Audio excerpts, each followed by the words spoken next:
Hi, I thought it would be fun to explain a little about what university press editors do and don't do, and especially about what we do here at Duke.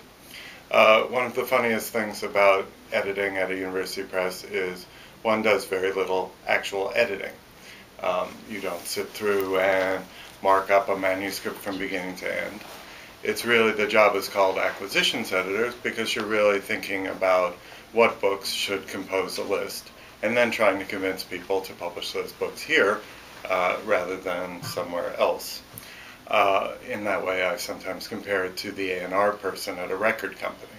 You're trying to think about what kinds of things could be hits if they came out further down the line.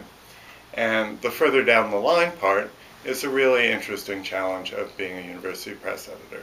Most people that I meet or the other editors meet, their books are going to come out 2 or 3 or 4 years away. So just like an A&R person can't listen to like at the circus and think, oh, I need to sign up somebody who's going to make a song exactly like Britney's song, and then 9 months or a year from now have a song that sounds like last year. We can't look at a book in a given discipline or even for the general public and think, what kind of book do we wish we had out now? It's always thinking forward. And the challenge is that every one of the disciplines thinks forward in a different way. So if you think about what's happening in anthropology or what's happening in American history or what's happening in Latin American history, each of those has its own kind of histories, and the editor's job is to know where those things are going. So I sometimes think it's like an old-fashioned video game where you're driving and the landscape is changing and you're trying to go faster and faster and stay on the road. You're always looking at this moving landscape and trying to track where it will be and where the books that you publish 3 or 4 years from now will land and what impact they will make. And for Duke, where we try and be a kind of cutting edge press, to think ahead of where the fields are, to try and be leading the fields rather than kind of following them at a safe distance, then that's even more of a challenge. And to me, that's the most exciting part of the job. Because often it's younger people who are putting together different discourses for the first time, thinking about how the questions of their field could be done in a different way, and really trying to plot like what will be a kind of new terrain for that field to be on 3 or 4 years from now.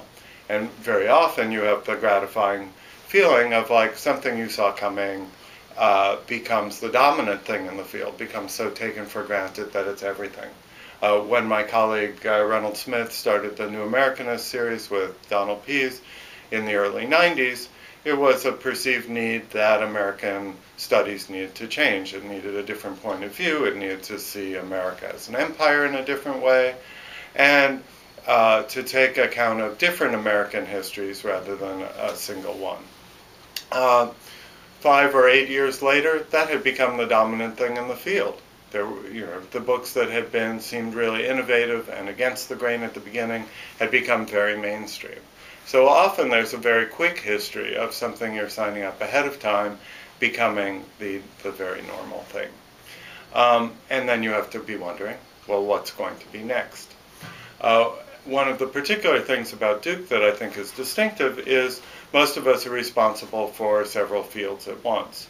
The press is a very interdisciplinary press. We try and think about how each book will have multiple audiences. We don't try and put them in narrow silos. And the editors have to operate the same way. At some presses, there's a history editor or a political science editor, and then all they think about is the one discipline on its own grounds. What we're trying to do is always think, how will these things fit our list in general, and how will they be received by audiences in different fields? And then beyond that, of course, we're trying to think who might be interested in the books outside of the academy, which is a very different challenge, a very different kind of writing, and very different kinds of set of audience assumptions. So ideally, you're looking for something, or I am, that will have an impact outside of the academy, that will be read by people interested in the subject, and could be changing a field, and could be received in this impactful way. That's a big challenge, and often the same books don't do each thing. But when all these come together, that's a really fabulous thing. So how do we find books like this? One of the interesting things about looking for books that are more cutting edge, it's less obvious where to go. I sometimes envy my colleagues who look for just the top person in the central part of a very established and field that's moving very slowly, because it's a lot easier to see where those people are and to just spend a lot of time with them over a period of years.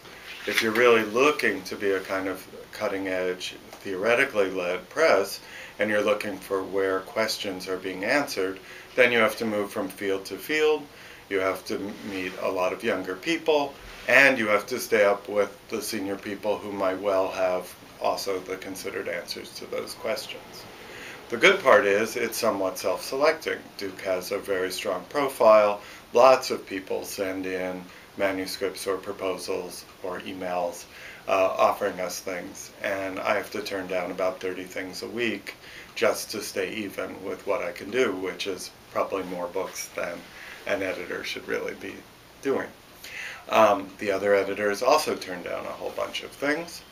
But we get the books that we publish from a whole range of sources, including people writing completely out of the blue. We have authors in Australia or South Africa or in Asia who I've never met. Then there are people that I've taken out for coffee or lunch for years and years and years and thought, never going to get a book for them, and then they come through with a really important book. So there's a kind of range from people we meet going to academic meetings, people we meet through other connections of authors at the press, and reading and following things online.